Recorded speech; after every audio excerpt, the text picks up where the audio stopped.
L'Église catholique fait mémoire de saint Casimir. Il naquit à Cracovie en 1458. Fils du roi Casimir IV, le jeune prince se signale très tôt par son mépris des mondanités et des honneurs de la cour. Le roi de Pologne avait 2 fils. Il installe l'aîné sur le trône de Bohême. Il pense à la couronne de Hongrie pour Casimir, le cadet, mais le sceptre de Saint-Étienne est pris par un rival qu'il faudrait chasser par la force.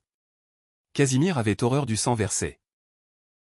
Il refuse d'obéir à son père qui le punit en l'enfermant dans la forteresse de Golki.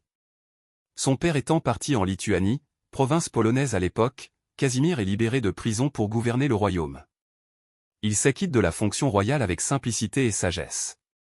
À son retour, le roi son père projette de l'établir comme successeur, mais à condition qu'il épouse la fille de l'empereur germanique. Consacré au Christ Seigneur, le jeune prince avait fait vœu de chasteté. Il refuse le brillant parti et renonce à la royauté en Hongrie. Il meurt à l'âge de 24 ans en 1484.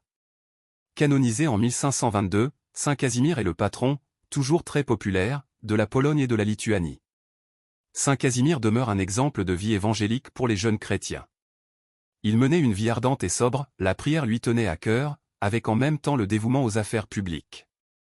Il aimait proclamer et il le pratiquait. Rien ne fait plus d'honneur aux chrétiens que d'honorer Jésus-Christ dans la personne des pauvres, un beau programme pour le carême.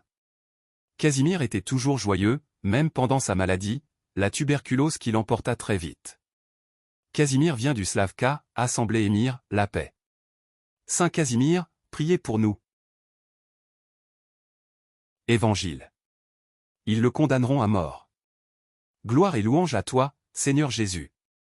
Moi, je suis la lumière du monde, dit le Seigneur. Celui qui me suit aura la lumière de la vie. Gloire et louange à toi, Seigneur Jésus. Évangile de Jésus-Christ selon saint Matthieu. En ce temps-là, Jésus, montant à Jérusalem, pria par les 12 disciples. Et, en chemin, il leur dit : Voici que nous montons à Jérusalem. Le Fils de l'homme sera livré aux grands prêtres et aux scribes.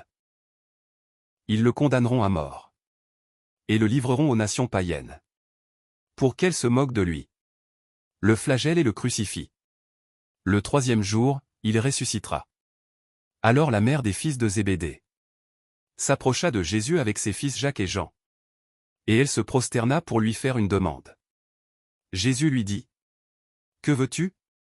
Elle répondit : Ordonne que mes 2 fils que voici siègent, l'un à ta droite et l'autre à ta gauche, dans ton royaume. Jésus répondit : Vous ne savez pas ce que vous demandez. Pouvez-vous boire la coupe que je vais boire ? Ils lui disent : Nous le pouvons. Il leur dit : Ma coupe, vous la boirez. Quant à siéger à ma droite et à ma gauche, ce n'est pas à moi de l'accorder.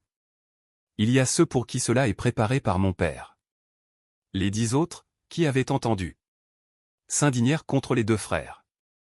Jésus les appela et dit : Vous le savez. Les chefs des nations les commandent en maîtres. Et les grands font sentir leur pouvoir. Parmi vous, il ne devra pas en être ainsi. Celui qui veut devenir grand parmi vous sera votre serviteur. Et celui qui veut être parmi vous le premier sera votre esclave.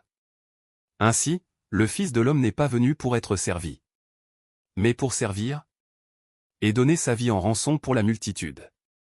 Acclamons la parole de Dieu. Louange à toi Seigneur Jésus.